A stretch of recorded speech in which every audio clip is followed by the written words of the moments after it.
Once you've established where your cups are going to go on the finished base material, you're going to want to set up a little bit of a workstation. So what I like to do is use some kind of a cushion or padding. Here we're just using some cardboard, a pail, and something to kneel on.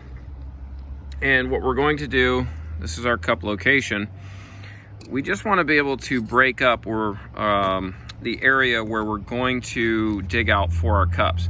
So we'll show you later an installation method utilizing some of the corrugated pipe, but in this area around in here, we want to try to make our hole about double the size of the cup, so about 10 inches or so across.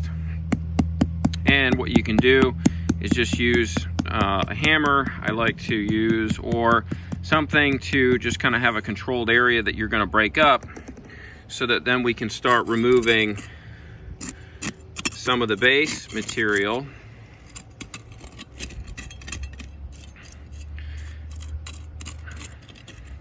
And then something I like to use to kind of keep it controlled is a stiff plastic cup. This is just a cutoff from a Gatorade bottle.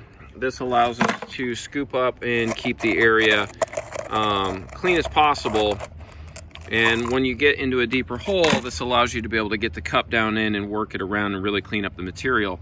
And we'll show you what a finished hole looks like in just a moment.